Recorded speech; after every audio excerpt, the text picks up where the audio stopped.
from. If you're outside of the U.S., let me know what country you represent. Family, I need you to smash up the likes, smash up the likes, smash up the likes. Also, if you have not done so already on YouTube, after you subscribe, there's a little bell next to your subscribe button. Go ahead and click that thing right now so you can get your notifications each time I drop a new video like this. That way you'll be in the loop. I let a few hundred of y'all come in, then I'm going in. But in the meantime, and in between time, I'm going to give some shots out to the early birds. What up? What up? Let's see who we got here. Darrell Thomas. What's up, Big Lon? What it do? Sean Knight. What's up, nephew? Jeff Rogers. Chi-Town. Willetta White. What's up, Double Dub?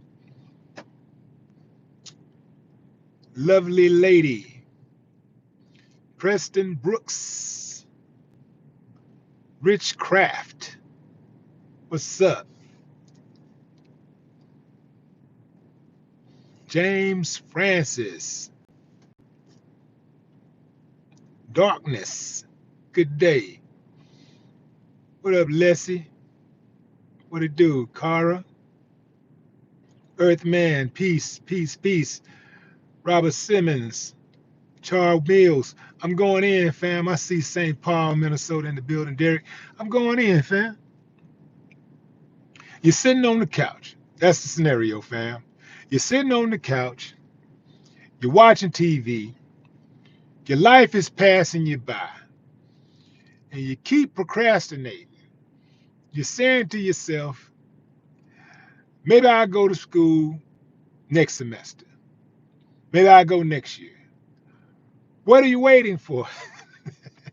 Y'all remember that? Y'all remember that dude that did that? You know, he had the hat on, off, uh, standing in the middle of the street, looked like had the college dorms behind him and everything, and it was dark, and he was amped, he was pumped up. He had the spiel down pat, had you fired up, ready to go back to school. He's like, it's easy. They'll work with you. They'll work with you after school. I mean, they'll work with you after work or before work. You know what I'm saying? Whatever you want to do, man. Everest College got you back. The lie detector determined that was a lie.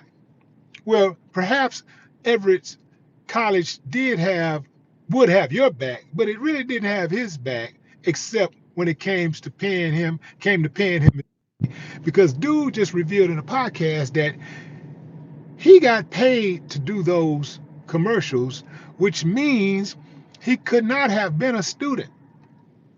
Apparently, there's some type of rule or law that says they can't pay students for commercials. So dude had us all wired up trying to get us to go back to school. Some of us who already started a business and went on into other careers, maybe we didn't get that degree or whatever. We want to get certified. We thinking like, yo, maybe Everest is the answer. Turns out this dude was just hollering at us, just yelling at us, telling us to go back to school.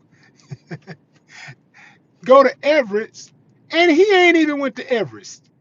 He wasn't even enrolled in the college. Family, that just goes to show you, man. Everything that glitter ain't gold. Believe half of what you hear. I mean, believe half of what you see and none of what you hear. Family, this dude had me fooled, and he looked like a college student too, and he was prepared. He said he did 6 takes. He said he did about 6 takes to get it right. He said by the 6th time he was amped. He was live. He was on 10, and he just belted it out. Like, what you waiting on? What are you waiting on? It's easy. Now, some people are upset with dude because they saying that he lied to them. He really didn't lie. He more so omitted some information. He just said, he said that, yo, man, you can go back to school and this college, they'll help you get your degree or whatever you're trying to get certified. They'll help you get it. He never said he went to the school. He never said he actually went to the school. He just said that but the way he said it made us believe that he went to the school. Uh, you know, excellent marketing. Excellent marketing. I got to give it up to him. Excellent marketing. Uh, Nobody really got swindled out of anything if they went and they actually paid to go to the college and they got their paperwork. They got their piece of paper from out of it. If they paid to go to school, they got their piece of paper. Boom, all's well that ends well. But I'm not really mad at dude because he got his message out there, and he inspired a whole lot of people to go back to school and get their degrees or get their certifications so that they could, work and make money in their trade. That's a good thing. I'm not mad about that. This is one of those situations that come down to the truth don't care who tell it. If it's the truth don't care who tell it. And if that's if everything went as he said it would go, then all's well that ends well. Personally, I hear some people get mad about pastors who have been in the streets, right? Some pastors have been involved in armed robbery, murder, gambling, extortion, embezzlement, all kinds of things, right? And some people, I heard somebody say, why we can't just get a pastor who ain't never been through all that stuff? Why we can't get a pastor that ain't been through none of that? I don't know, fam. I don't know if I would trust a pastor who ain't really never been through anything. Think about it. You know, I think you would probably have more a pastor who's actually been through something and who can tell you how to survive that thing would probably have more respect from you than one who ain't never really been through it. Because in your mind, you thinking, man, how you gonna tell me you ain't never been through what I've been through? You don't know. You know, it's kind of like having a drug counselor who's a former addict. That drug counselor that's a former addict is going to be well equipped with how to deal with you when you start going through your withdrawals, when you start thinking about quitting, when you're trying to sneak in drugs, when you start trying to uh, gaslight, when you start pointing fingers and try to escape accountability. That counselor who's been through it is going to sniff it out. The counselor that's been through it, you ain't gonna be able to trick that counselor.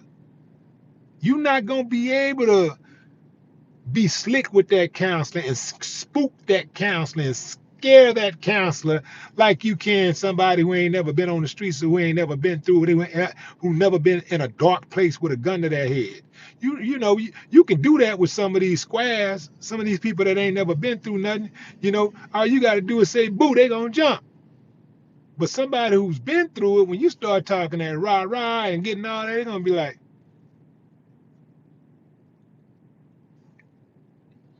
so it's it's it's benefits in dealing with somebody who got the experience, somebody who's actually lived through the speech that they make.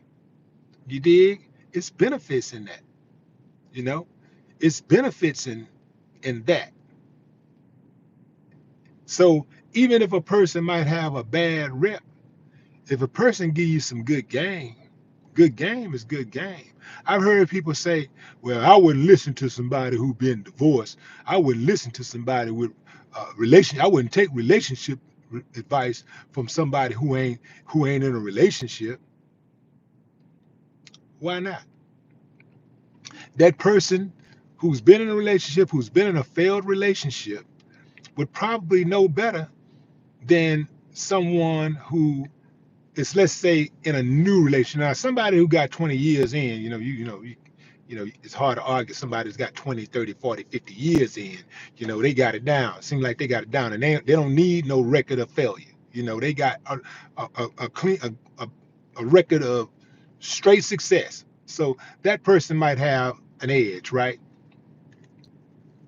But a person who's been through it already and they can see it while you're going through it, and they can peep it and say, "Yo, you might not want to do that, young fella, because this is what happened to me. You see, this is what I did, and that didn't work. Hey, you might not want to do that, young fella. You know, hey, I understand you're mad about it right now, but I don't think that's a good idea. Here's what would be a better idea. Keep in mind a person that might be single who's already went through uh, the storms in relationships.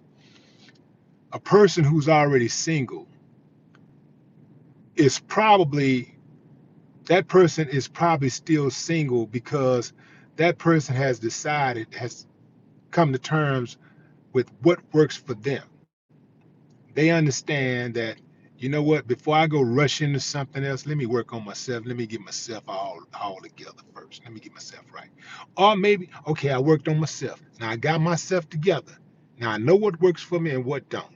So, yeah, I'm gonna put myself out there, but I'm not finna just jump into something. Some people think in order for you to give good advice, you got to be in a relationship, meaning that even if something don't work, you got to still be in it. Or maybe it didn't work and you jumped out of it, and the same day or the next day, you got somebody new, and everything just working out. It don't work like that. You got to have that time. You got to have some break. You got to have some me time. Anytime you're transitioning out of a relationship, you got to have a cool off period before you go into a new relationship.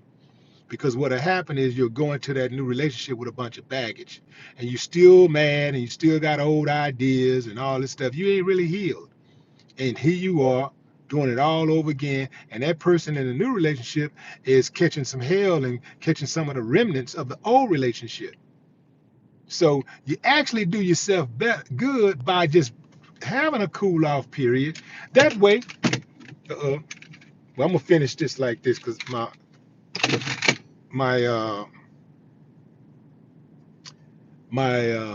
whatever that is, whatever the name of that thing is called, phone holder, whatever it is, it just fell off. But anyway, I'm gonna finish with it in my hand. Check this out. That person who is in the relationship, who's going through it, may understand better, may understand themselves better. They understand exactly what they're looking for, and they're not going to jump into a new relationship when now they know what boxes need to be checked. And as much as they may like somebody, if they don't check that box, they can't rock. You dig what I'm saying? But drop a comment, fam. Let me know what you think. I'd love to hear your thoughts. Until next time, family. Carlos Cross, I see you. X43A. What's up, China Carter? Angela. What's up, Angela what is that, Dantanok? Wow, that's a cold-blooded name right there. Dantanok. Angela Dantanok. Aaron Long, what's up? All right, fam, that's my time. I appreciate y'all. In a minute, next time. Hey, fam, until next time, enjoy the rest of your morning, afternoon, or evening, wherever you are in the world. No more talk.